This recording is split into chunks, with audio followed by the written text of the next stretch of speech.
भाजपा या देशामध्ये ज्या चळवळी उभ्या राहतात त्या चळवळी ज्या आहेत ते विचारावर उभ्या राहतात आणि ज्यावेळेस आता जी चळवळ आहे ज्या अर्थानं हिंदी भाषिक देशभरात जोडल्या गेलाय, देशाची भाषा हिंदी आहे. मराठी मॅट्रिमोनीवर मिळतो सगळ्यात जास्त चॉईस. मराठी मॅट्रिमोनीने लाखो स्थळं जुळवली आहेत. यापेक्षा चांगली गोष्ट काय असू शकते? मराठी माणसांची नंबर 1 चॉईस मराठी मॅट्रिमोनी. आणि त्यामुळं त्याच उमेदीनं ह्या देशाला भाषेच्या नावावर कोणी कापाकापी करू नये आणि जे कापाकापी करतात त्यांना घरात बसवलं पाहिजे कायदेशीर दृष्ट्या. ह्या सगळ्या गोष्टी लक्षात घेता आज हिंदी भाषिक म्हणजे 9 वर्ष जे पार्लमेंटमध्ये हिंदी भाषेच्या संबंधाने जे हे राहिलेत, मार्गदर्शक राहिलेत, सलाहकार राहिलेत, डॉक्टर पारसनाजी तिवारीजी, त्याचबरोबर ॲडव्होकेट सुरेंद्र मिश्राजी जे की शिक्षक संघटनेचे प्रमुख आहेत, त्याचबरोबर ॲडव्होकेट वरुण पांडेजी आहेत. ही सगळी विद्वान मंडळी आणि ज्यांना म्हणजे सामाजिक राष्ट्रहितामध्ये इंटरेस्ट आहे असे सगळे म्हणजे व्यक्ती भेटून आज मला भेट घेतली.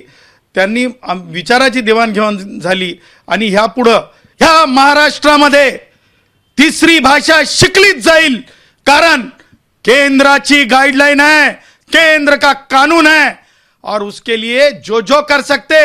हिंदी भाषा लोगों की प्यारी भाषा बन चुकी है. कोंकण में जाइए, आम के जो बगीचे हैं वहां पे कौन काम कर रहा है? वहां पे हिंदी भाषिक काम कर रहा है.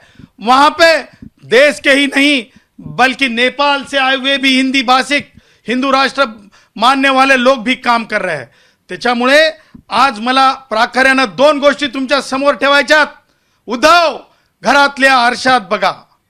मला प्रश्न उपस्थित करायचा आहे, त्याचं उत्तर अपेक्षित आहे उद्धवकडून की विनय शुक्लाजी शिक्षक आहेत हिंदी भाषेचे, ते कुणाला शिकवतात उद्धव?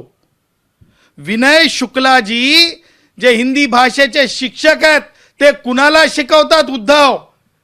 त्यांच्या मातोश्री निवासस्थानातल्या आरशात बघून उद्धवनं खरोखर खरं बोलावं, माध्यमांच्या समोर येऊन उत्तर द्यावं असा प्रश्न मी उपस्थित करतो. त्याचबरोबर आज राष्ट्रहिताची आणि राष्ट्रीय एकात्मतेची बाब बनली आहे हिंदी भाषा आणि त्या भाषेच्या नावावर तोडायला निघाल्यांना मला सांगायचं आहे, महाराष्ट्रामध्ये 11 करोड लोक आपण मोजित शिरगंतीमध्ये पकडूत, त्याच्यापैकी 2 कोटी लोक हिंदी भाषिक आहेत. सरकार आणि विरोध करणाऱ्यांनो, काँग्रेस्यांनो, तुम्ही लक्षात घ्या, 2 कोटी लोक, उद्धव 2 कोटी लोक हिंदी भाषिक आहेत आणि त्याचबरोबर तुम्हाला सांगतो 7 कोटी लोक मॉडरेट आहेत, म्हणजे बहुभाषिक होण्यास इच्छुक आहेत. म्हणजे 11 कोटीतले 9 कोटी लोक हे जे आहेत हिंदी भाषेला विरोध न करणारी आहेत आणि 2 कोटी लोकांमध्ये सुद्धा जे तांदळातल्या खड्यासारखे उद्धव ठाकरे आणि राज ठाकरे सारखे लोक आहेत जे या देशामध्ये म्हणजे जे एका प्रकारे भाषेच्या नावावर जे आहे अनागोदी आणायला पाहत आहेत.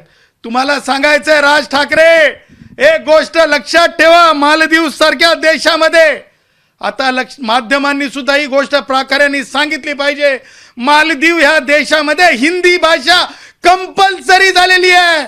मालदीव या देशामध्ये हिंदी भाषा कंपल्सरी झालेली आहे. अरे ज्या भारतामध्ये काश्मीरपासून कन्याकुमारीपर्यंत हिंदी बोललं जातं आहे, केवळ हिंदी भाषेच्या राज्यांमध्येच नाही. त्यामुळे ह्या सगळ्या गोष्टी लक्षणीय आहेत. तामिळनाडूमधल्या जयललितांना हिंदी येत नव्हती का? हा देखील मुद्दा आहे. त्याच्यामुळे गरीब कष्टकरी श्रमजीवी दिहाडी मजूर ह्या कष्टकऱ्यांच्या कुटुंबात भाषा जी येऊ नये, शिकू नये, हा मुद्दा जो राजकारणी उपस्थित करत आहेत त्याला कुठेतरी पूर्णविराम, राज ठाकरे सारख्या विचारांना पूर्णविराम. कारण लक्षात ठेवा, यांची कथनी आणि करणी, उद्धव असेल राज ठाकरे असेल, यांची कथनी आणि करणीमध्ये फरक आहे. आणि म्हणून येणाऱ्या काळामध्ये जे आहेत शिक्षण संस्थेतील सुज्ञ शिक्षक असतील, विद्यार्थी असतील, पालक असतील, यांच्या वतीनं आम्ही तिसरी भाषा कंपल्सरी केलीच गेली पाहिजे, दिलीच गेली पाहिजे. ती ऑप्शनल जरी असली तरी तिसरी भाषा न शिकल्यामुळं जे गरिबांच्या मुलांचं नुकसान होणार आहे, श्रीमंतांच्या नाही. याकरिता शासनाने जो शासन निर्णय मागे घेतलाय तो पुनश्च लागू करा. शासन निर्णय पुनश्च लागू करा. जी कमिटी नेमली शासनानं तिचा तातडीने निर्णय घ्यावा. कारण भाषा हिंदी शिकवायला अनेक शाळांमध्ये सुरुवात झालेली आहे. ह्याकरिता मान्य उच्च न्यायालयामध्ये जाण्याचा देखील निर्णय घेतलेला आहे. त्याचबरोबर राज ठाकरे, उद्धव ठाकरे यांच्या लोकांनी ज्या प्रकारे लोकांना तोडण्याचं काम चालू केलेलं आहे ते थांबवण्यासाठी सुद्धा उच्च न्यायालयामध्ये ह्या येत्या आठवड्यामध्ये धाव घेतली जाणार आहे. एबीपी माझा, उघडा डोळे बघा नीट.